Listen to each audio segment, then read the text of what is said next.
बांग्लादेश में हाल के दिनों में जो घटनाएं हो रही हैं वो बेहद ही चिंताजनक हैं। ऐसा लगता है कि कुछ लोगों को आजादी शब्द से ही चिढ़ है। शायद इसीलिए उन्होंने अपने देश की आजादी की निशानियों को भी तहस नहस करना शुरू कर दिया है।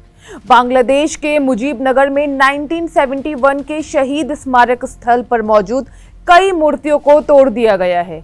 इसमें उस स्मारक को भी निशाना बनाया गया है जो 1971 की जंग में पाकिस्तान को भारतीय सेना के सामने सरेंडर करते हुए दिखाती थी। ये मूर्तियां और स्मारक बांग्लादेश की आजादी और भारत के साथ दोस्ती की पहचान थे। अगर आपको याद हो तो इतिहास मिटाने की ऐसी ही कोशिश अफगानिस्तान में तालिबान ने भी की थी, जब उन्होंने बामियान में भगवान बुद्ध की लगभग 120 फीट ऊंची मूर्ति को तोड़ दिया था। आज के इस वीडियो में हम बात करेंगे कि किस तरह बांग्लादेश में इतिहास को बदलने की कोशिशें की जा रही हैं और क्या सच में इन सब के पीछे पाकिस्तान का हाथ है। क्योंकि अगर इस तरह की हरकतों से फिलहाल किसी को खुशी मिल रही होगी तो वो इकलौता देश है पाकिस्तान। आखिर पाकिस्तान की हार की निशानियों को जो मिटाया जा रहा है। हेलो हाय नमस्कार, मैं हूं गरिमा और आप देख रहे हैं स्विच।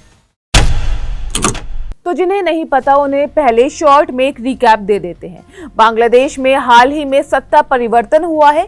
शेख हसीना के इस्तीफे और संसद भंग होने के बाद मोहम्मद यूनुस के लीडरशिप में अंतरिम सरकार बनी है।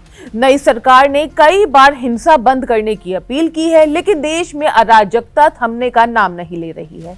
बांग्लादेश की आजादी के सबसे अहम पलों में से एक, जब पाकिस्तान की सेना ने भारतीय सेना के सामने सरेंडर किया था, उसे दिखाने वाली मूर्ति को प्रदर्शनकारियों ने तोड़ दिया। ये मूर्तियां एक कहानी दिखाती थी। बांग्लादेश कैसे बना उस इतिहास को दर्शाती थी। साल 1971 के युद्ध के बाद ही बांग्लादेश को आजादी मिली थी। इस युद्ध में पाकिस्तान को बड़ा झटका लगा था जब उसकी सेना को भारतीय फौज के सामने सरेंडर करना पड़ा था। पाकिस्तान के लिए यह हार शर्मनाक थी।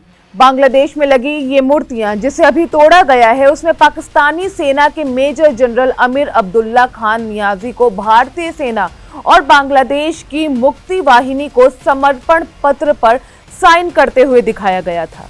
ये सेकेंड वर्ल्ड वॉर के बाद सबसे बड़ा सैन्य आत्मसमर्पण था और पाकिस्तान की एक करारी हार भी। इसी के बाद भारत ने बांग्लादेश को पाकिस्तान से अलग कर एक आजाद इंडिपेंडेंट देश बनवाने में मदद की थी और अब प्रदर्शनकारियों ने इसकी निशानी तक, उन मूर्तियों तक को तोड़ डाला। भारत में भी अब कई पॉलिटिशियंस इसे लेकर अपनी चिंता जता रहे हैं। कांग्रेस सांसद शशि थरूर ने बांग्लादेश में हो रही इन घटनाओं पर चिंता जाहिर की है। उन्होंने सोशल मीडिया पर लिखा, मुजीबनगर में स्थित 1971 के शहीद मेमोरियल कॉम्प्लेक्स में स्थापित मूर्तियों को भारत विरोधी प्रदर्शनकारियों ने तोड़ दिया है। ये घटना कई स्थानों पर भारतीय सांस्कृतिक केंद्रों, मंदिरों और हिंदू घरों पर हुए हमले के बाद हुई है। हालांकि कुछ खबरें ये भी आई हैं कि कई मुस्लिम नागरिकों ने अन्य अल्पसंख्यकों के घरों में और पूजा स्थलों की रक्षा की है। आपको बता दें कि बीती 5 अगस्त को हुए तख्ता पलट के दौरान बंग बंधु शेख मुजीबुर रहमान की मूर्तियों को भी तोड़ दिया गया था। इसके अलावा बांग्लादेश में कई हिंदू मंदिरों पर भी हमले किए गए हैं, उन्हें तोड़ा गया है। यहाँ तक कि एक इस्कॉन मंदिर को भी निशाना बनाया गया है। कई वीडियो सामने आए हैं जिनमें देखा जा सकता है कि कट्टरपंथी किस तरह हिंदू घरों पर हमले कर रहे हैं और लूटपाट कर रहे हैं।